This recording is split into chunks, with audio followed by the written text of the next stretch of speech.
अम्माबाद अम्माबाद। मैं अपने तमाम मुअज़्ज़ज़ भाइयों को और बहनों को खुशामदीद करता हूँ और आपसे गुजारिश है कि ज़रा खामोशी इख्तियार कर लें।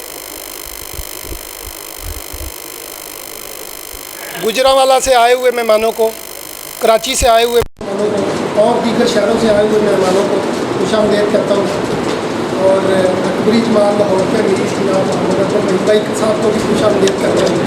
इनका भी मुनाजरा होगा इंशाल्लाह वफ़ात मसीह पे अब्दुर्रहमान भाई के साथ। अभी तय नहीं हुआ लेकिन डेट तय होनी है। हाँ जी, शराइत तय हो जाएगी। तो जितने भाई आए सबसे गुजारिश है कि वो बेशक जैसे आगे आना चाहते थे आ जाएँ, आवाज़ कम ही हो क्योंकि साउंड सिस्टम नहीं है। तो अभी जो गुफ्तगू होगी ये अल्लाह पाक का बड़ा करम है कि उसने ये दर खोला है कि गुफ्तगू हो सके, वरना आज के हालात में पाकिस्तान में ये गुफ्तगू करना एक दूसरे के साथ नेशनल एक्शन प्लान की खिलाफ वर्जी के करीब इन्होंने मुनाजरे किए हैं। मैं मुनाजरा नहीं कहता, मैं कहता हूँ गुफ्तगू होनी चाहिए। मुनाजरे वाली जो रूह है वो ख़त्म होनी चाहिए, मुकालमा होना चाहिए, गुफ्तगू होना चाहिए, दलाइल आने चाहिए। और कई जगह पे कौमी सतह पर और बैनुल अक़वामी सतह पर मैथ्यू भाई गेस्ट स्पीकर रहे हैं, पढ़ाते रहे हैं। आज का ये सारा प्रोग्राम उनकी ज़ाती काविशों से हुआ है, तो हम शुक्रगुज़ार हैं उनके कि उन्होंने बड़ी मेहनत की और चर्च को राज़ी किया। और इनके साथ पादरी ज़ियाउल मसीह है, मावन है, इनके डिबेटर हैं, बाइबल टीचर हैं, आप सारे इनको जानते हैं, बहुत सौ के उस्ताद हैं। तो आज उम्मीद है कि ये सेशन अच्छा रहेगा, खूबसूरत रहेगा। तो ये फॉर्मेट ज़रा देख लें कि 35-35 मिनट प्रेजेंटेशन होगी, पहला जो हिस्सा होगा, और उसके बाद रिबर्टल सेशन जो है वो 25-25 मिनट का होगा और कंक्लूजन मार्क्स जो हैं वो 10-10 मिनट के होंगे। लेकिन अगर कोई चाहे तो 5 मिनट ले सकता है। तो भाइयों से गुजारिश है कि टाइम कम ज़ाया करें और टाइम को बचाएं ताकि हम टाइम पे घर भी जा सकें। तो सबसे पहले भाई मैथ्यू से गुजारिश है कि वो आएँ और अपना केस पेश करें।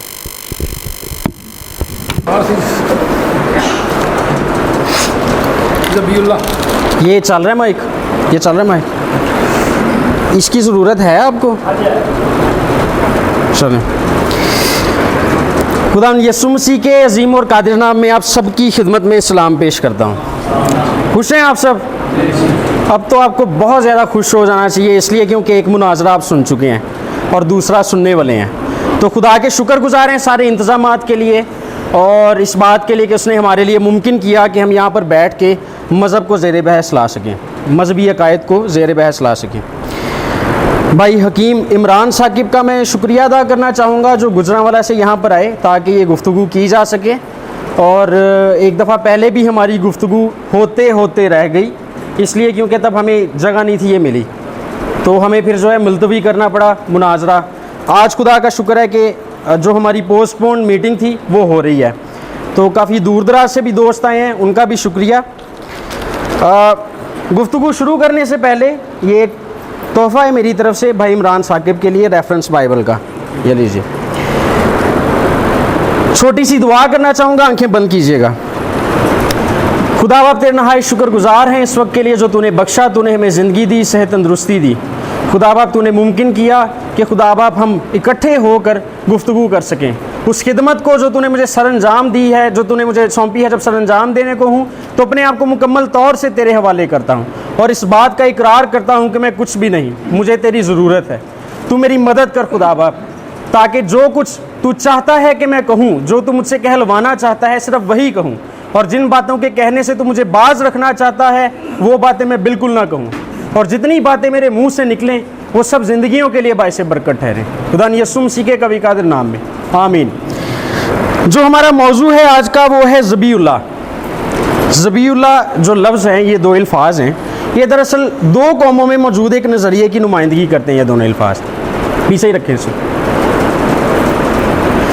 ये जो दो अल्फाज हैं ये एक नज़रिए की नुमाइंदगी करते हैं। नज़रिया या अकीदा ये है कि जो हज़रत इब्राहीम के साथ गया था बेटा, उसका जो कुर्बानी का वाक़या पेश आया था, उस वाक़े के हवाले से जो सारा मामला है उसको ज़बीहुल्लाह के 2 अल्फाज में जो है वो बंद किया जाता है, या 2 अल्फाज में उसकी वजाहत की जाती है। एक तरफ अहले इस्लाम है जो इस बात के कायल हैं कि ज़बी जो था वो इस्माइल था, दूसरी तरफ मसीही हजरात जो हैं वो इस बात के कायल हैं कि ज़बी जो है वो इसहाक था, या ज़बी के लिए ज़िबा करने के लिए जिसको ले जाया गया वो इसहाक था, इस्माइल नहीं था।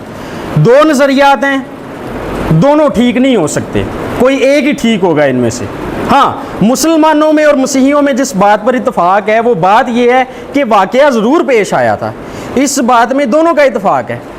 अब सही कौन है और गलत कौन, ये बाइबल और इस्लाम दोनों में से हम देखेंगे कि ठीक हक बात कौन सी है और बातिल बात जो है वो कौन सी है। अब चूँकि मौजू ज़बी का है तो इसलिए मुझ पर मुनाजरे के असूलों के मुताबिक फ़र्ज़ आयद होता है कि मैं मुकदमे के लिए एक हवाला पेश करूँ जो हमारे ईमान की नुमाइंदगी करता है, और उसके लिए पैदाइश की किताब 22वां बाब 1 से 13 आयत पढ़ेंगे। लिखा है, इन बातों के बाद यूं हुआ कि खुदा ने इब्राहिम को आजमाया और उसे कहा, ए इब्राहिम, उसने कहा मैं हाजिर हूँ। तब उसने कहा तू अपने बेटे इसहाक को जो तेरा इकलौता है और जिसे तू प्यार करता है साथ लेकर मोरिया के मुल्क में जा और वहां उसे पहाड़ों में से एक पहाड़ पर जो मैं तुझे बताऊंगा सौख्तनी कुर्बानी के तौर पर चढ़ा। तब इब्राहिम ने सुबह सवेरे उठकर अपने गधे पर 4 जामा कसा और अपने साथ 2 जवानों और अपने बेटे इसहाक को लिया और सौख्तनी कुर्बानी के लिए लकड़ियां चीरी और उठकर उस जगह को जो खुदा ने उसे बताई थी रवाना हुआ। तीसरे दिन इब्राहिम ने निगाह की और उस जगह को दूर से देखा। तब इब्राहिम ने अपने जवानों से कहा, तुम यहीं गधे के पास ठहरो, मैं और ये लड़का दोनों ज़रा वहाँ तक जाते हैं और सिजदा करके फिर तुम्हारे पास लौट आएंगे। और इब्राहिम ने सौख्तनी कुर्बानी की लकड़ियाँ लेकर अपने बेटे इसहाक पर रखीं और आग और छुरी अपने हाथ में ली और दोनों इकट्ठे रवाना हुए। तब इसहाक ने अपने बाप इब्राहिम से कहा, ए बाप। उसने जवाब दिया कि मेरे बेटे, मैं हाजिर हूँ। उसने कहा, देख आग और लकड़ियाँ तो हैं, पर सौख्तनी कुर्बानी के लिए बर्रा कहाँ से, बर्रा कहाँ है? इब्राहिम ने कहा, आए मेरे बेटे, खुदा आप ही अपने वास्ते सौख्तनी कुर्बानी के लिए बर्रा मुहैया कर लेगा। सो वो दोनों आगे चलते गए और उस जगह पहुंचे जो खुदा ने बताई थी। वहां इब्राहिम ने कुर्बानगाह बनाई और उस पर लकड़ियां चुनी और अपने बेटे इसहाक को बांधा और उसे कुर्बानगाह पर लकड़ियों के ऊपर रखा। और इब्राहिम ने हाथ बढ़ाकर छुरी ली कि अपने बेटे को ज़िबा करे। तब खुदावंद के फरिश्ता ने उसे आसमान से पुकारा कि ए इब्राहिम। उसने कहा, मैं हाजिर हूँ। फिर उसने कहा कि तू अपना हाथ लड़के पर ना चला और ना उससे कुछ कर, क्योंकि अब मैं जान गया कि तू खुदा से डरता है, इसलिए कि तूने अपने बेटे को भी जो तेरा इकलौता है मुझसे दरेग ना किया। तो ये हवाला है।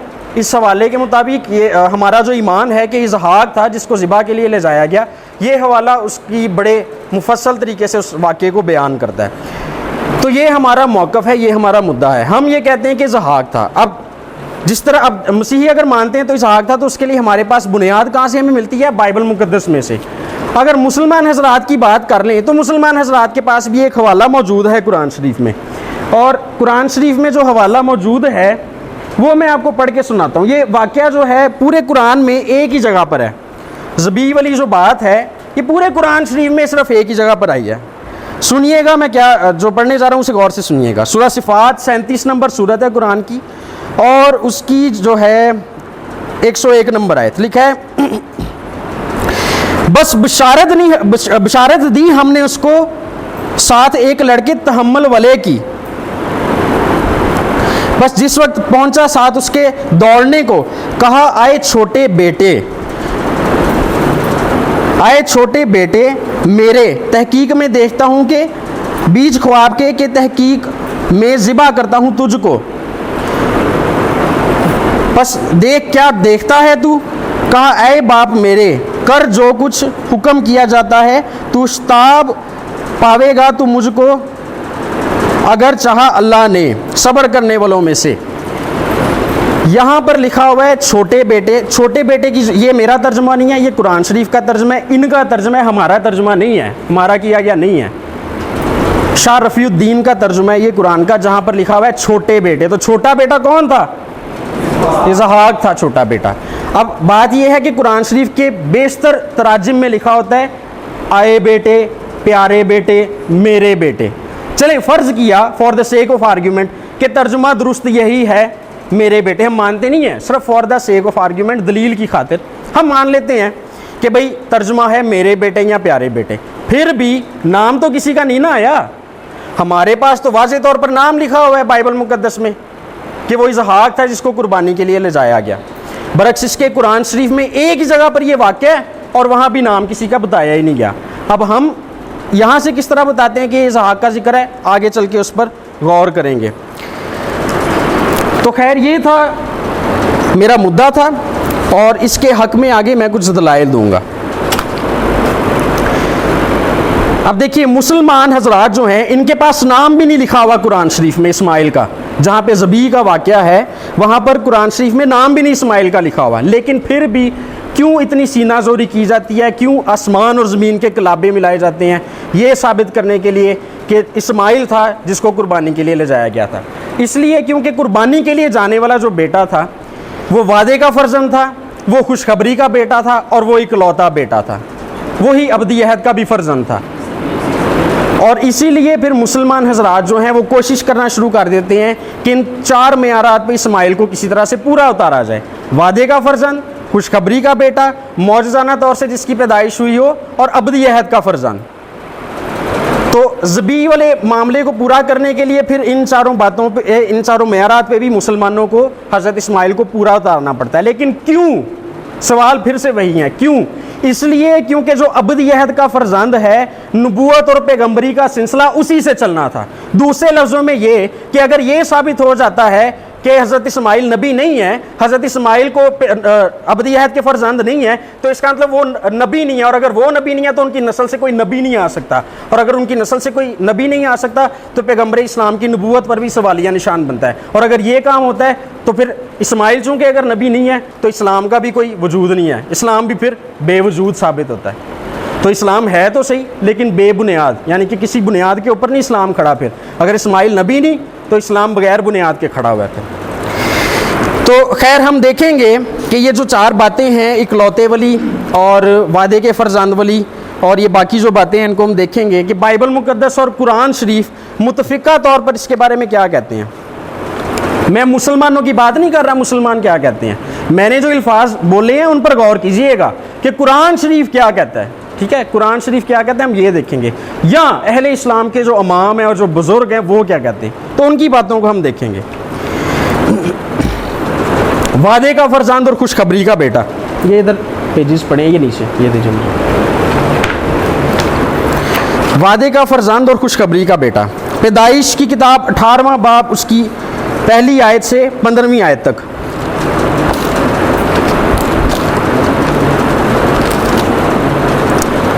अच्छा खैर यहाँ पर वक्त बचाने की गर्ज से मैं आपको वाक़या बता देता हूँ। खुदा इब्राहिम पर ज़ाहिर होता है, इब्राहिम के पास आता है और इब्राहिम को कहता है, इब्राहिम के साथ वादा करता है कि मैं तुझे फ़र्जंद अता करूँगा।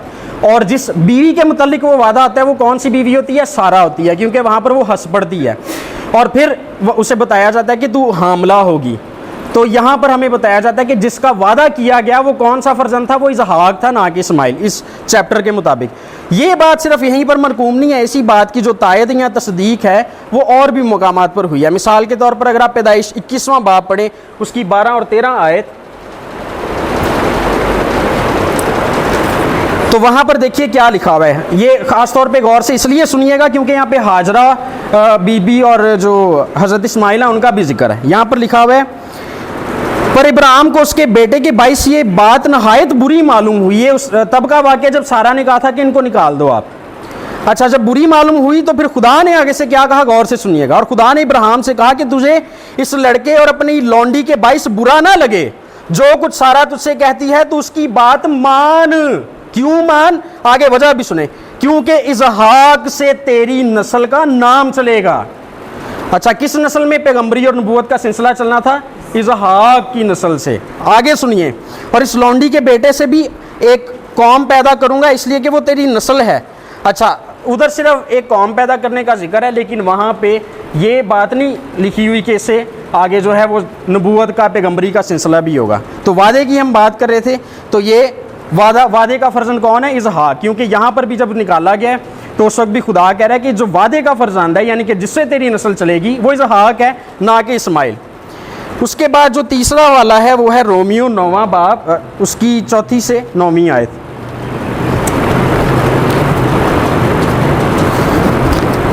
जी सुनिएगा गौर से, लिखा है वो इसराइली हैं और ले पालक होने का हक और जलाल और हूद और शरीयत और इबादत और वादे उन्हीं के हैं, और कौम के बुजुर्ग उन्हीं के हैं, और जिस्म की रूह से मसीह भी उन्हीं में से हुआ, जो सब के ऊपर और अब तक खुदाई महमूद है, आमीन।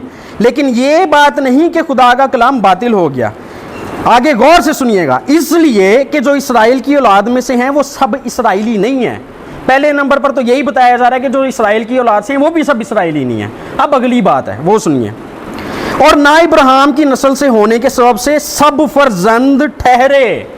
अगर इब्राहिम से के सुलभ से कोई पैदा हुआ है तो इसका मतलब ये नहीं कि वो भी फर्जंद हो गया। आगे सुनिए, बल्कि ये लिखा है कि इसहाक ही से तेरी नस्ल कहलाएगी, ये लिखा हुआ है, इसलिए क्योंकि वादा उसका किया गया था, तो उसी से आगे सारी नस्ल कहलानी थी।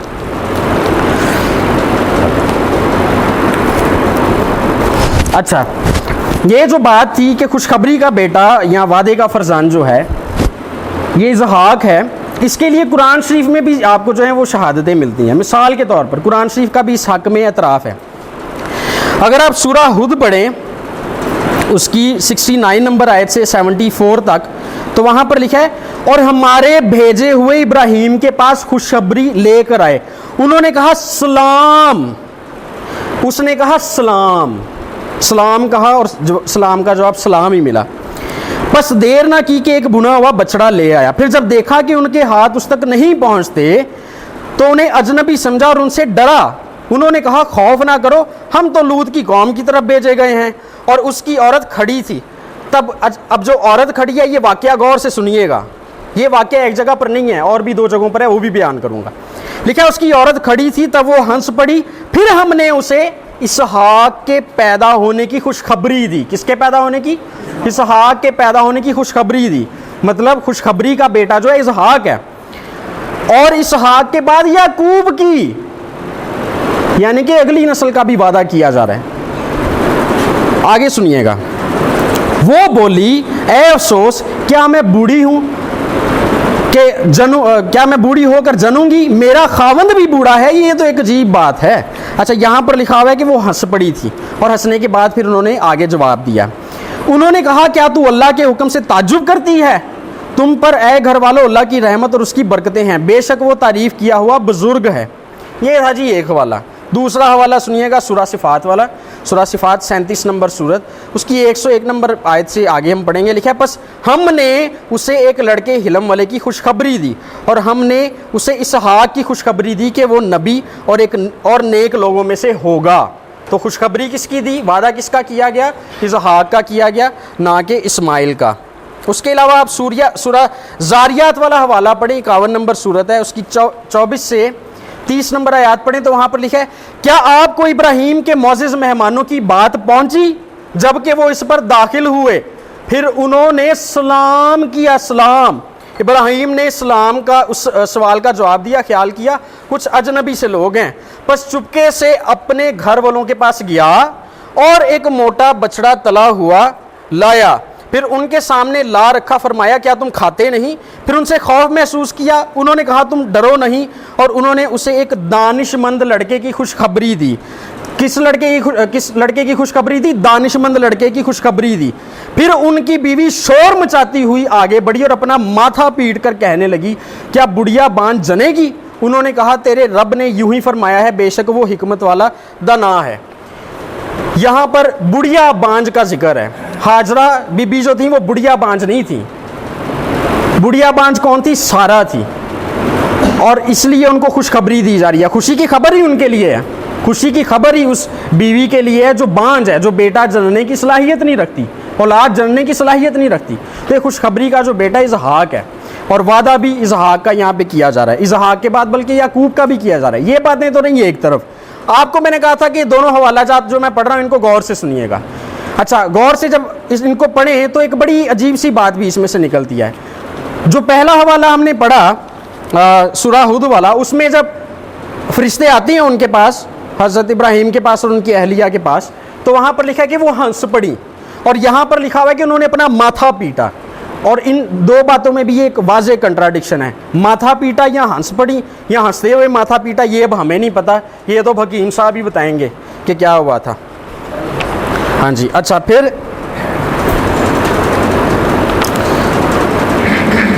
अच्छा एक और हवाला सुनिए आगे, सूरह हुद उसकी 71 नंबर आयत, ये बल्कि मैंने पढ़ लिया। अच्छा खैर, यहाँ पर हम देखते हैं कि खुशखबरी अगर किसी की सुनाएगी तो वो कौन था? इसहाक था, ना कि इस्माइल। और दूसरे नंबर पे वादे का भी फर्जंद वो था, वादा उसका किया गया था। यहाँ पर उस बीवी का क्योंकि जिक्र है जो बांझ थी और वो खुद अपने बांझ होने का इकरार करती है, तो ऑब्वियसली जाहिर है खुशी की बात उन्हीं के लिए थी, ना कि हज़रत हाजरा के लिए।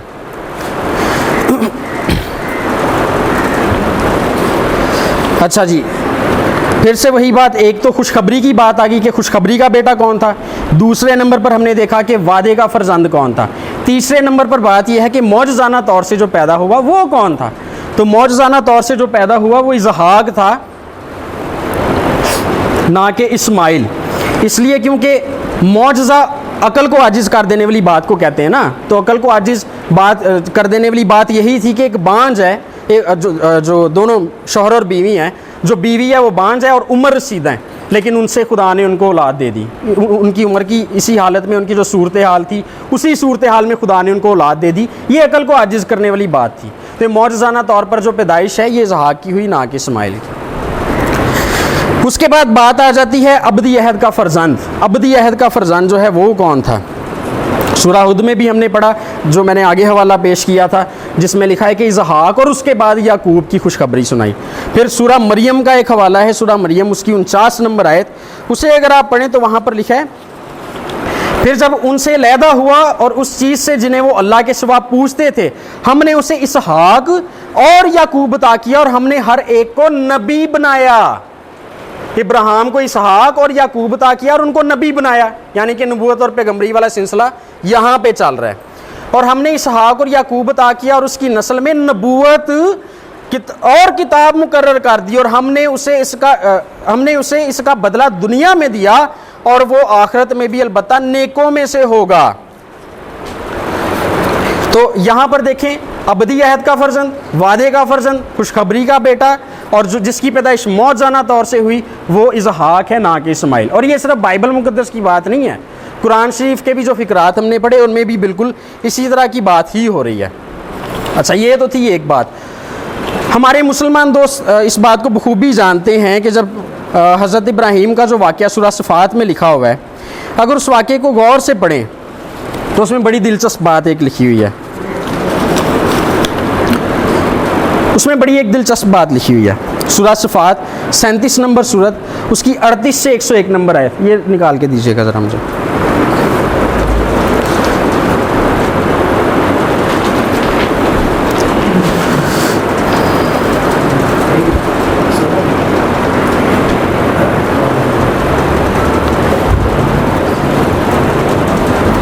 बल्कि पास रखते, मेरे पास मेरा ख्याल है लिखा हुआ है किसी जगह, ठहर ठीक है ऐसे कर। अच्छा, ये पढ़ेंगे हम, दूसरा वाला दें मुझे, दूसरा ट्रांसलेशन दें, इसको ना रखना यहाँ पे मुश्किल हो रहा है।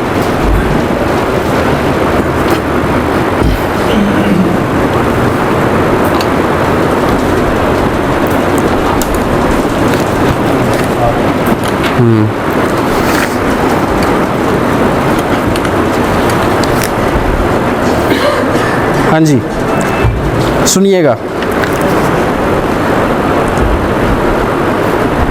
लिखा हुआ है जी,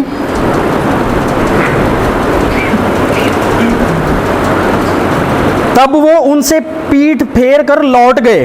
फिर इब्राहीम उनके माबूदों की तरफ मतवज्जा हुए और कहने लगे कि तुम खाते क्यों नहीं हो। तुम्हें क्या हुआ है, तुम बोलते क्यों नहीं? फिर उनको दाहिने हाथ से मारना और तोड़ना शुरू किया। तो वो लोग उनके पास दौड़े हुए आए। उन्होंने कहा कि तुम ऐसी चीज़ों को क्यों पूजते हो जिनको खुद तराशते हो, हालांकि तुमको और जो तुम बनाते हो उसको खुदा ही ने पैदा किया है। वो कहने लगे कि इसके लिए एक इमारत बनाओ, फिर उसको आग के ढेर में डाल दो। गर्ज उन्होंने उनके साथ एक चाल चलनी चाहिए और हमने उन्हीं को ज़ेर कर दिया। अच्छा, ये वो वाक़या है कि जब इब्राहिम अपनी कौम से लैदा हो के निकल के आ रहे थे वहाँ से, तो ये वो वाला वाक़या। आगे सुनिएगा, लिखा है जब इब्राहिम वहाँ से निकल आए, गर्ज उन्होंने हाँ, और इब्राहिम बोले कि मैं अपने परवरदिगार की तरफ जाने वाला हूँ, वो मुझे रास्ता दिखाएगा। यहाँ पे उनको वो खुदा हाफिज़ कह के तो वहाँ से निकल आए हैं। यहाँ से इब्राहिम निकल आए हैं अपने इलाके से। आगे सुनिएगा, जब वो निकल आए हैं तो उन्होंने एक काम किया है। वो काम जो है वो बड़ा ख़ास है। वो काम क्या है वो गौर से सुनिएगा। लिखा हुआ है जो उन्होंने काम किया उसके बारे में पढ़ने लगा हूँ। ए परवरदिगार, मुझे औलाद अता फरमा जो सादतमंदों में से हो। ये उन्होंने दुआ की, औलाद की। जब वो निकले हैं तो इराक से निकले हैं। इराक के बाद वो केनान में गए हैं, फिर उसके बाद मिस्र गए हैं। मिस्र में जब गए हैं तब उनको हाजरा बीबी मिली हैं, ठीक है। उससे पहले उनकी एक ही बीवी थी। और तफ़हीमुल कुरान के मुताबिक जो है मौलाना मदूदी भी कहते हैं कि उस वक्त उनकी एक बीवी थी और एक ही उनका भतीजा था लूत, जिसको वो साथ लेकर निकले थे। अब दुआ उन्होंने कब मांगी है? जब वो निकले थे। दुआ उन्होंने मांगी और ये दुआ कबूल भी हो गई।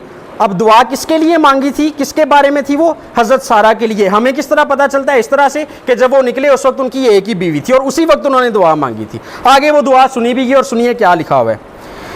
तो हमने उनको एक नरम दिल लड़के की खुशखबरी दी। दुआ सुनी गई, दुआ कबूल होगी, अल्लाह ने खुशखबरी दे दी हज़रत इब्राहिम को।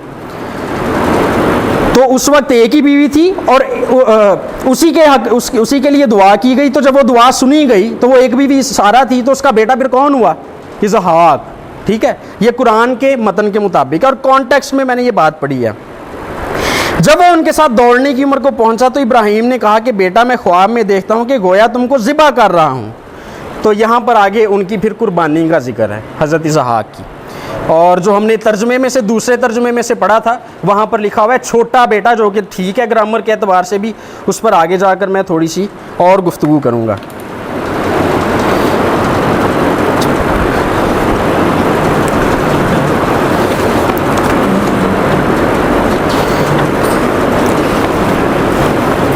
अच्छा, एक और बात कि हज़रत इस्माइल जो हैं वो ज़बी क्यों नहीं हो सकते। उसकी वजह यह है कि वहाँ पर कुरान शरीफ में लिखा हुआ है कि जब वो बच्चा दौड़ने की उम्र को पहुँचा, ये नहीं है कि वो जवान हो गया था, वो जब दौड़ने की उम्र को पहुँचा मतलब कि लत्तां उन्हें सीधियाँ कीतियाँ, जो टांगें सीधी उसने की। तो ये हज़रत इसहाक के बारे में यहाँ पर बात हो रही है। क्योंकि आप देखिए ना, जब हज़रत इस्माइल को निकाला गया तो उस वक्त उनकी उम्र गालिबन 16 साल थी जिस वक्त उनको निकाला गया। 30 मिनट गुजर भी गए हैं। तो उनको उस वक्त निकाला गया और उस वक्त उनकी इतनी उम्र थी। उसके बाद ये वाला वाक़या पेश आया, तो उस वक्त उसके हिसाब से ये वाली बात ठीक नहीं कि जब टांगें सीधी करनी शुरू की, जब चलना फिरना शुरू किया। दूसरे नंबर पर बात है कि यहाँ पर जो लफ्ज़ है ना अरबी ज़ुबान का, वो है काला या बुनैया। जो या बुनैया है ना, वो ग्रामर के एतबार से इसमें तस्गीर है, यानी कि असगर से, असगर छोटे को कहते हैं और ये इसमें तस्गीर है और इसका मतलब है छोटे बेटे। यही वजह है कि शाह रफ़ीउद्दीन के तर्जमे में भी तर्जुमा जो है वो इस आयत का छोटा बेटा किया गया है, ना कि प्यारा बेटा या मेरा बेटा किया गया है। इसकी दलील कहाँ से हमें मिलती है? कुरान ही में से मिलती है। अगर आप सूरह लुक़मान पढ़ें, 31 नंबर सूरत, उसकी 13 से 18 नंबर आयत में हज़रत लुक़मान अपने बेटे को छोटा बेटा कहकर बुलाते हैं। वहाँ भी या बुनैया, काला या बुनैया का लफ्ज़ है। फिर उसके अलावा सूरह यूसुफ अगर आप पढ़ें 12 नंबर सूरत, उसकी 5 नंबर आयत, तो वहाँ पर भी जब हज़रत यूसुफ के वालिद उनको मुखातिब करते हैं, वो चूँकि अपने 11 भाइयों से छोटे थे, 10 भाइयों से छोटे थे, तो उन्हें कहते हैं या बुनैया। तो वो छोटे बेटे के लिए ये लफ्ज़ आते हैं। और यहाँ पर भी सूरह सफ़ात में एक ही जगह पर जहाँ पे ज़बी का वाक़या है, जब बेटे को मुखातिब किया गया तो उसे कहा गया छोटे बेटे या बुनैया। तो छोटा बेटा कौन था? इसहाक था, ना कि इस्माइल। ठीक है जी।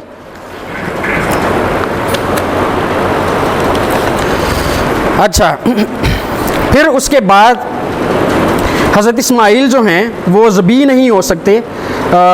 उसके लिए एक और वजह अकली दलाइल पर यह बात है। देखिए, हज़रत हाजरा को जब निकाला हज़रत इब्राहीम ने, हाजरा बीबी को और उनके बेटे को निकाला, तो क्या क्या सामान उनको दिया था? पानी की एक मश्क, थोड़ी सी रोटी दे दी बस। उनको तो जायदाद का कोई हिस्सा भी नहीं था तब दिया। उनको थोड़ा सा सामान देकर जब निकाला है तो ये सामान जो उनको दिया है यही उनके पास था बस, इस सामान के अलावा और कुछ नहीं था। और उसके बाद आपको पता है कि कैसे हज़रत इस्माइल जो है मरने के मुकाम तक पहुंच गए थे और फिर खुदा ने खैर उनको बाद में बचा लिया। लेकिन बात करने का मकसद यह है कि कितनी ज़्यादती और बुरा सलूक हुआ है ना।